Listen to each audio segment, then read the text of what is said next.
So, key reasons the Bengals will play Joe Burrow and the starters in week 1 of the preseason. Now, this could be summarized in a nutshell by just saying, because we don't want to start off the season 0-2 or 0-3, and you want to get some reps for your starters. Period.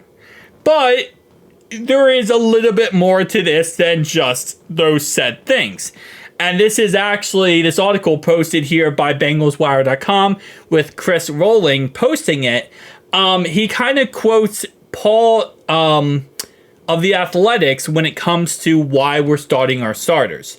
And this is pretty much what he says. He says, part of the reason to go with the first preseason game is the team will have a joint practice before the second and third game against the Bears and Colts, respectively, where the starters will see plenty of action in a controlled environment.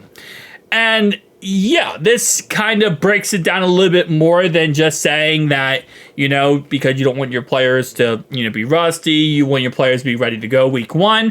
But yeah, this is why you always start your starters, or you play your starters in some capacity always. Because at the end of the day, week 1, right? Your first preseason game. You got no joint practices.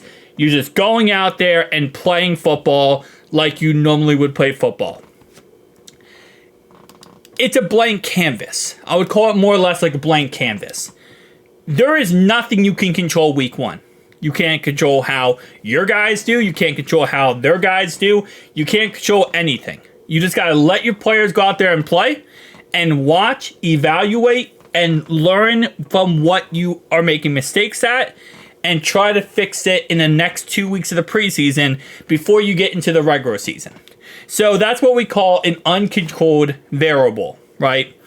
It's the X variable here. Now, whenever you have, I'm not trying to go too much into the scientific process here, but what you like to do is you like to have a control group and a non-control group. Your non-control group is week 1.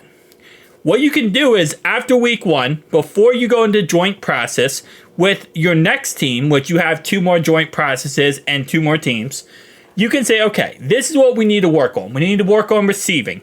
We need to work on coverage. We need to work on pass rushing.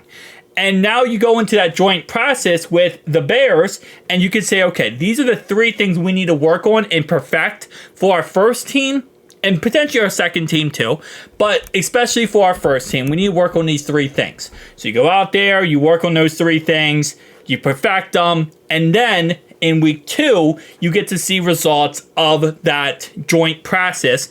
And your hope is, because, again, week 2 is also still a uncontrolled variable. It's an uncontrolled game. You don't know what's going to happen. But what you're doing is you're using the control to somewhat see results, right? You're trying to see as much results as possible to know, okay, that now we worked on this, we look better in these categories. But then you're going to see other problems that you need to fix. And then again, week 3, joint process, and so on and so on. This is a very oversimplified variant of this oversimplified explanation of why you start your starters, period. Because yes, it's more than just you don't want them to be rusty. You also want to see what you're good and what you're bad at before the actual game matters on a grand stage, week 1 versus the New England Patriots. You want to actually see, okay, how good are we? Are we a good team? Are we a bad team? What do we need to work on? What do we not need to work on? Again, like I said, it's a very explanation of it. But yes, I do agree that this is the reasons why you start your starters. And again, this is, shout out to Paul here, because this is very true. This is why there was a problem and why fans are very upset, myself included, that Zach does not start the starters. Because this whole process is why you start off slow. Because if you don't figure this out in the preseason, you figure it out in the regular season. And when you start off the season last year with the toughest schedule in the NFL, having to play the Brownies and then the Ratbirds in back-to-back weeks, you know when it's really difficult to figure things out? Is when you're playing 2 AFC North teams. And when you have to start the season and figure out your problems, you have more problems than that because you don't have time to do a control group. You don't have time to figure them out. You have to figure them out in practice. You have to figure them out in a short 7-day period. And again, shout out to Zach this year for going ahead and starting our starters.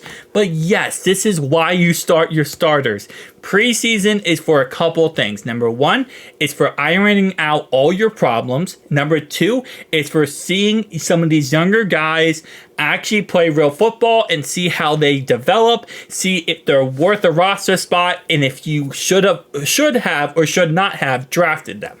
There's a lot of different things you can do in preseason, and this is one beautiful thing about it, is you get to see your starters and you get to see how your team looks on a mini stage when it doesn't matter. So, I do agree, 100%.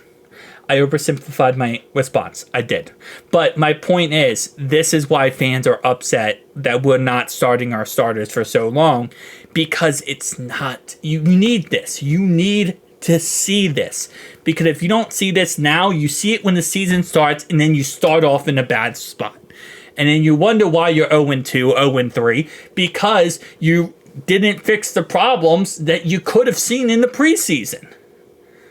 Hey, we can't cover, we're not good in this coverage, we're not good in this play, because we practice this against our own players, and while yes, our own players are amazing and great, it's not like a real life scrimmage. It's not like a real life game. That's just a fact of the matter is, it's not real life. Well, I'm going to say real life. It's not like an actual real football game. You're not going 100% every single play. You can only do so much in a process. You need the actual real life contact, one-on-one coverage. This guy's fighting for his job. You're fighting for your job. And the winner of this game, even if it doesn't matter, it matters for the 53-man roster. So you have grown men back and forth here who are fighting tooth and nail for a job. That's when it matters. And you figure out all the problems you have before you get into the season, and then you have the more issues down the line. So, like I said, all summarized up to, you don't want to start the season 0-2.